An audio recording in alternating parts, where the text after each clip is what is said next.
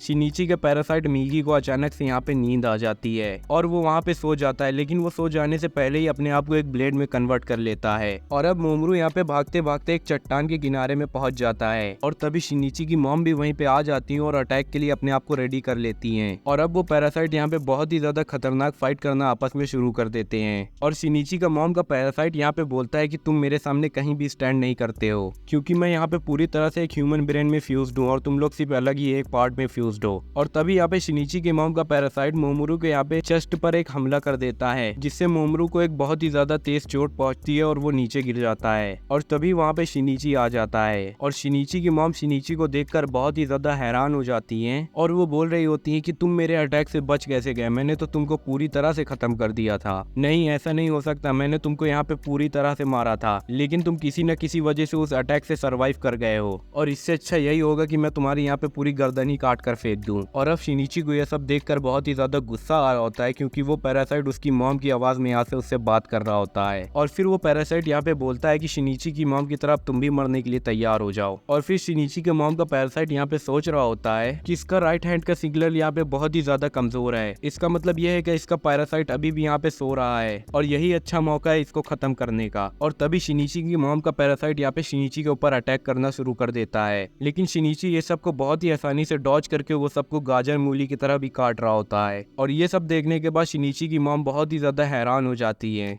और तभी वो वहाँ पे मोमरू को पड़ा हुआ देखता है और शिनीची उसको इंजर्ड देखकर बहुत ही ज्यादा गुस्से में आ जाता है और उस पैरासाइट के ऊपर वहाँ पे बहुत ही ज्यादा खतरनाक हमला करता है और उस पैरासाइट को वहीं पे इंजर्ड कर देता है। और फिर वो उसकी नेक को टारगेट करने की कोशिश करता है और फिर वो उस पैरासाइट के एक पार्ट को काट कर फेंक देता है। और जैसे ही शिनीची उसकी नेक के ऊपर अटैक करने जा ही रहा होता है और तभी शिनीची वहाँ पे अपनी मॉम का जला हुआ हाथ देखकर रुक जाता है और उसी का फायदा उठाकर वो पैरासाइट शिनीची के हेड पर एक हमला कर देता है। तो शिनीची की मॉम के पैरासाइट के ऊपर एक अटैक होता है और उसकी गर्दन कट जाती है और सारे पार्ट्स यहाँ पे इधर उधर फैल जाते हैं। और ये अटैक यहाँ पे मोमरू के पैरासाइट ने किया होता है। और फिर वो पैरासाइट यहाँ पे मरने से पहले मोमरू के पैरासाइट से पूछ रहा होता है कि मैंने तुम्हारे ऊपर इतना ज्यादा खतरनाक अटैक किया था, तुम बच कैसे गए। और फिर मोमरू का पैरासाइट उससे बताता है कि तुमने अपने अटैक बिल्कुल सही किए थे, पर मैंने इसके हार्ट और बाकी के ऑर्गन को दूसरी जगह में पलट दिया था और मैंने तुम्हें ऐसा लगने दिया था कि तुमने इसके हार्ट के ऊपर अटैक किया है। और अब इसके बाद शिनिची उस एरिया से जाने लगता है और उसके अगले दिन हमें यहाँ पे काना को दिखाया जाता है और उसके साथ हमें मुरानो भी दिखती है और मुरानो भी देखती है कि शिनिची फिर से वापस आ चुका है। और फिर हम इसके बाद रियाको तानिया को देखते हैं जो कि एक पैरासाइट से बोल रही होती है कि तुम्हें यहाँ पे शिनिची के ऊपर नजर रखनी होगी और ध्यान रखना कि तुम्हें उसे मारना नहीं है और वो हमारे लिए डेंजरस तो जरूर है, लेकिन वो हमारी स्पीशीज का फ्यूचर डिसाइड करने के लिए एक वैल्यूएबल एसेट बन सकता है। और अब इसके बाद हम लोग यहाँ पे कोना को देखते हैं जो कि कहीं जा रही होती है, लेकिन तभी मिस्सू उसको वहाँ पे आवाज लगाता है और वो वहाँ पे नोटिस करता है कि काना अपने फोन में शिनिची की पिक्चर को देख रही होती है। और फिर वो उससे पूछता है कि हाँ तो वो तुम्हारा बॉयफ्रेंड है क्या। और फिर कोना मिस्सुओ को यहाँ पे अपने काम से काम रखने के लिए बोलती है और फिर वहाँ से चली जाती है। और फिर यहाँ पे मिस्सुआ यहाँ पे शिनिची से पूछता है कि तुम दोनों के बीच में आखिर क्या चल रहा है, जिसपे शिनिची यहाँ पे ऑनेस्ट होके बोलता है ना भाई हम दोनों में तो कुछ भी नहीं चल रहा है, मैं तो अभी अभी इस टाउन में आया हूँ, मैं तो इस टाउन के अभी बाहर था। लेकिन मिस्सुओ यहाँ पे गुस्से में शिनिची को पंच करने की कोशिश करता है, लेकिन शिनिची यहाँ पे बहुत ही ज्यादा आसानी से उसके सारे पंचेस को डॉज कर रहा होता है और उसे हल्का सा ही पुश कर नीचे गिरा देता है। फिर यहाँ पे शिनिची का चीज एटीट्यूड देखकर मिस्सुओ और भी ज्यादा गुस्सा हो जाता है और उसके ऊपर बहुत ही सारे अटैक्स भी कर रहा होता है, लेकिन शिनिची उसके सारे अटैक्स को बहुत ही ज्यादा आसानी से डॉज कर रहा होता है। और तभी वहाँ पे मुरानो आ जाती है और उन दोनों को आपस में लड़ता हुआ देखकर थोड़ा सा घबरा जाती है। और फिर शिनिची यहाँ पे मुरानो से बोलता है कि मुरानो तुम चिंता मत करो, तुम्हें डरने की कोई जरूरत नहीं है। और फिर शिनिची और मुरानो एक साथ कहीं पे जा रहे होते हैं और मुरानो यहाँ पे शर्मा कर शिनिची से पूछ रही होती है कि क्या तुम्हारे साथ ट्रिप में कुछ हुआ था क्या, क्योंकि तुम थोड़े से अलग दिखने लगे हो। और फिर हम लोग वहाँ पे देखते हैं कि कूना एक बेंच में बैठी होती है और तभी शिनिची वहाँ पे मुरानो के साथ आ जाता है और फिर कूना शिनिची के साथ मुरानो को देखकर बहुत ही ज्यादा डिसअपॉइंट हो जाती है। और फिर वहाँ पे रात हो जाती है और शिनिची अपने कंप्यूटर में कुछ रिसर्च कर रहा होता है। और फिर शिनिची यहाँ पे मीगी से बोलता है कि मीगी मेरे साथ यहाँ पे कुछ प्रॉब्लम है क्योंकि मैं रो नहीं पा रहा हूँ। और शिनिची यहाँ पे अपने मन में सोच रहा होता है कि मीगी के सेल्स को मेरी बॉडी से मिलने की वजह से मेरी फीलिंग बहुत ही बुरी तरह से बदल चुकी है और अब उसके सेंसेस यहाँ पे पहले से बहुत ही ज्यादा तेज भी हो चुके हैं और उसके यहाँ पे सुनने की शक्ति भी बहुत ही ज्यादा ताकतवर भी हो चुकी है और वो अगर थोड़ा सा भी फोकस करे तो वो किसी की भी बातों को आराम से सुन सकता है। और फिर वो मुरानो को वहाँ से जाने के लिए कहता है और शिनिचू को वहाँ पे कुछ ऐसा फील होता है कि जैसे कोई उससे हेल्प मांगने की कोशिश कर रहा हो। और तभी उस आवाज का पीछा करते हुए वहाँ पे शिनिची देखता है कि एक पपी वहाँ पे इंजर्ड पड़ा हुआ था और फिर शिनिची उस पपी को उठाकर पार्क में आ जाता है। तभी पीछे से वहाँ पे मुरानो भी आ जाती है और फिर वो शिनिची से बोल रही होती है कि शिनिची मुझे सच में तुम बहुत ही ज्यादा अलग लगने लगे हो और मुझे तुम्हारी बहुत ही ज्यादा चिंता हो रही है क्योंकि अब तुम बहुत ही ज्यादा शांत रहने लगे हो। और अब शिनिची उससे बोलता है कि नहीं मुरानो ऐसा तो कुछ भी नहीं है। और फिर शिनिची नोटिस करता है कि वो पपी मर चुका है और फिर शिनिची उस पपी को उठाकर डस्टबिन में फेंक देता है। और फिर ये देखने के बाद मुरानो बहुत ही ज्यादा शॉक हो जाती है और बहुत ही ज्यादा गुस्से में भी आ जाती है और वो शिनिची से बोलती है कि शिनिची तुम पागल वागल हो गए हो क्या, और ये क्या किया तुमने, एक डॉगी को डस्टबिन में फेंक दिया, और तुम इंसान हो या मॉन्स्टर बन चुके हो। और शिनिची ये सब पे बोलता है कि तुम इतना ज्यादा ओवर रिएक्ट क्यों कर रही हो और अब ये कोई पपी नहीं है और अब ये सिर्फ एक कबाड़ी तो है। और फिर मुरानो ये सब चीज सुनने के बाद बहुत ही ज्यादा रोने लग जाती है और वहाँ से गुस्सा होकर चली जाती है। और अब थोड़ी देर के बाद शिनिची उस पपी को निकालकर एक पेड़ के नीचे भी दफना देता है और उससे आखिरी बार गुड बाय कहता है। तो तभी मीगी वहाँ पे शिनिची से बता रहा होता है कि हम लोगों के पास कोई पैरासाइट है, पर उस पैरासाइट के अंदर से हमें यहाँ पे कुछ खतरे की अपीयरेंस नहीं आ रही है और शायद से यह पैरासाइट हम लोगों का एनिमी नहीं है और हमें सेंस करने के बाद भी ये बहुत ही ज्यादा शांत है। और तभी वो पैरासाइट वहाँ पे शिनिची के पीछे आकर खड़ा हो जाता है और फिर वो शिनिची से बोलता है कि क्या तुम ही शिनिची हो। और फिर शिनिची उससे बोलता है कि हाँ मैं ही हूँ, लेकिन तुम कौन हो और मेरे स्कूल में तुम क्या कर रहे हो यहाँ पे। और फिर वो पैरासाइट बोलता है कि मुझे तुम शिमाडा बोल सकते हो और बस तुम लोग एक काम करो कि तुम दोनों मेरे दोस्त बन जाओ। और उसका शिमाडा का मतलब शिनिची और मीगी से होता है। और यमाडा उससे बोलता है शिनिची क्या तुम मुझे क्लास 3 की लोकेशन बता सकते हो कि वो कहाँ पर है। और ये सुनने के बाद यहाँ पे शिनिची थोड़ा सा घबरा जाता है क्योंकि क्लास 3 वहाँ पे मुरानो की क्लास होती है और उसे ये भी याद आता है कि उसकी और मुरानो की क्लासेस में आज फिजिकल फिटनेस का कंपटीशन है और उनमें रेस होती है जिनमें शिमाडा, शिनिची और बाकी के क्लास मेंबर्स को आसानी से हरा देता है। और कंपटीशन के बाद वो दोनों यहाँ पे एक जगह में आके मिलते हैं और शिनिची उससे बोलता है कि मुझे पता है मैं तुम्हारे साथ जैसे ही थोड़ा सा कंफर्टेबल हो जाऊंगा तुम वैसे ही मेरे ऊपर हमला कर दोगे और क्या तामिया ने तुमको भेजा है मुझे मारने के लिए। और तभी तभी शिमाडा बोलता है हाँ उसी ने मुझे तुम्हारे लिए भेजा है, लेकिन तुम चिंता मत करो, उसने तुम्हें मारने के लिए नहीं भेजा। और इसके बाद हम लोग नेक्स्ट सीन देखते हैं जिसमें मुरानो यहाँ पे क्लास से बाहर आती है और फिर वहाँ पे वो नोटिस करती है कि शिनिची एक विंडो के साइड में खड़ा होता है। और फिर मुरानो के यहाँ पे माइंड में वो पपी वाला सीनेरियो फिर से आता है और फिर वो सोच रही होती है कि शिनिची ने कम से कम उसको उठाया तो, बाकी ये लोग तो उसे इग्नोर कर देते और उसे वहीं पड़ा रहने देते हैं। और यहाँ पे शिनिची अपने मन में सोच रहा होता है कि उसे क्या करना चाहिए, और अगर वो पैरासाइट यहाँ पे ह्यूमन के साथ सच में कोएग्जिस्ट करने का प्लान बना रहे हैं तो हो सकता है कि वो लोग यहाँ पे एक अच्छा सा प्लान भी बना लें। और फिर शिनिची यहाँ पे अपने मन में सोच रहा होता है कि नहीं ऐसा नहीं हो सकता, इस चीज से तो हमें पता ही नहीं चलेगा कि कौन पैरासाइट है और कौन ह्यूमन है, और ये चाहे जितना भी इंटेलिजेंट हो ये सिर्फ एक कीड़ा ही है और मैं ये कभी नहीं भूलूंगा कि इन्होंने मेरी मॉम को भी मारा है। और उतने ही में मुरानो वहाँ पे शिनिची को आवाज लगाती है और शिनिची का यहाँ पे इतना बुरा मुंह देखकर मुरानो डर जाती है और शिनिची से बात किए बिना फिर से वहाँ से भाग जाती है। और अब इसके बाद हम लोग यहाँ पे कोना को देखते हैं जो कि एक जगह पर बैठकर सोच रही होती है कि मेरे पास एक स्पेशल पावर है जिससे मैं अपने सोलमेट मतलब कि शिनिची को यहाँ पे सेंस कर सकती हूँ। तभी वहाँ पे कोना शिनिची की प्रेजेंस को फील करती है, लेकिन वो वहाँ पे शिनिची नहीं होता, वो कोनाडा होता है। और तभी वहाँ पे शिनिची भी आ जाता है और किमाडा वहाँ से जाने लगता है। और तभी किमाडा अपने मन में सोच रहा होता है कि ये बहुत ही ज्यादा स्ट्रेंज है, इसके पैरासाइट से तो मुझे बहुत ही ज्यादा कम सिग्नल आ रहे हैं। और तभी वहाँ पे मुरानो आ जाती है और शिनिची को वहाँ पे कोना के साथ देखकर बहुत ही ज्यादा चिढ़ जाती है और वहाँ से चली जाती है। और अब शिनिची के साथ जाते हुए कोना उसे बताती है कि शिनिची मेरे अंदर यहाँ पे टेलीपैथी वाली पावर्स हैं और जब भी तुम मेरे आसपास होते हो तो मुझे वो पहले ही पता चल जाता है, लेकिन किसी वजह से आज मैंने तुम्हें यहाँ पे गलत जज कर लिया था। फिर हम लोग यहाँ पे देखते हैं कि शिमाडा यहाँ पे एक पोस्टर को देख रहा होता है और वो बोल रहा होता है कि आज मैं अपना शिकार फंसाने के लिए इस पोस्टर का इस्तेमाल करूंगा। और फिर वो अपने फेस को यहाँ पे एक मॉडल के फेस में बदलने के बाद एक लड़की के पास आ जाता है और उसे पूरी सिटी को यहाँ पे घुमाने का ऑफर भी देता है और वो लड़की उसके साथ घूमने के लिए भी हाँ कर देती है। और इसी तरफ शिनिची भी अपने घर में आ जाता है और वो तभी देखता है कि उसके फादर वहाँ पे ड्रिंक कर रहे होते हैं। और तभी शिनिची के फादर शिनिची से पूछ रहे होते हैं कि शिनिची बेटा तुम इतने ज्यादा स्ट्रॉन्ग कब से बन गए, ऐसा लगता है जैसे कि तुम स्टील के बन चुके हो, तुम्हारे अंदर तो कोई इमोशन ही नहीं है। लेकिन शिनिची उनकी इस बात पर कोई भी रिएक्ट नहीं करता है और वहाँ से चला जाता है। और उसी रात को हम लोग यहाँ पे युता को देखते हैं जो कि शिमाडा का यहाँ पे स्केच बना रही होती है और इसको देखने के बाद हमें पता चलता है कि इसको शिमाडा बहुत ही ज्यादा पसंद है और वो शिमाडा उसका क्रश है। और दूसरी तरफ शिमाडा उस लड़की को मारकर उसे बहुत ही बेरहमी से खा रहा होता है। और अब अगले दिन यहाँ पे शिनिची स्कूल आ जाता है और तभी मुरानो उसको वहाँ पे नोटिस करती है, लेकिन उसको इग्नोर करते हुए वहाँ से चली जाती है। और तभी शिमाडा यहाँ पे पेड़ के पीछे खड़ा होता है और शिनिची को वहाँ पे नोटिस भी कर रहा होता है और वो वहाँ पे फिर से सोच रहा होता है ये काफी ज्यादा अजीब बात है और उसके पैरासाइट का यहाँ पे सिग्नल भी कितना ज्यादा कमजोर है। और शिमाडा यहाँ पे शिनिची के पावर देखने के लिए और शिनिची के पैरासाइट का यहाँ पे पावर देखने के लिए शिमाडा वहाँ पे मर्डरस अटेम्प्ट की वहाँ पे फीलिंग को जगा देता है और मीगी वहाँ पे सो रहा होता है जिसकी वजह से वहाँ पे शिनिची को कुछ भी नहीं पता चलता है और शिनिची वहाँ से आराम से चला जाता है। और तभी वहाँ पे यूको आ जाती है और वो शिमाडा को वहाँ पे नोटिस करती है और फिर तभी वहाँ पे बहुत दूर से वो एक उड़ती उड़ती बॉल आती है और वो शिमाडा के सर से टकरा जाती है जिससे शिमाडा के हेड का एक पार्ट वहाँ पे डैमेज हो जाता है। लेकिन हम लोग वहाँ पे देखते हैं कि ये शिमाडा उस डैमेज हिस्से में अपना हाथ रखता है और उसे फिर से रीजनरेट कर लेता है। और ये सब देखने के बाद यूको बहुत ही ज्यादा घबरा जाती है। और अब घर चलने के बाद यहाँ पे मीगी शिनिची से बता रहा होता है कि तुम बहुत ही ज्यादा स्ट्रांग हो चुके हो शिनिची और तुम्हारे थॉट्स भी यहाँ पे बहुत ही ज्यादा लॉजिकल हो चुके हैं और तुम पहले से भी बहुत ज्यादा बेहतर हो चुके हो और इसीलिए तुम्हें जब आज के लोग देखते हैं तो उन्हें लगता है कि तुम बहुत ही ज्यादा बदल चुके हो, लेकिन ये सब कुछ तुम्हारे लिए बहुत ही ज्यादा फायदेमंद है। और फिर हम लोग यहाँ पे दूसरी तरफ यूको को देखते हैं जो कि वही शिमाडा वाले इंसिडेंट को याद कर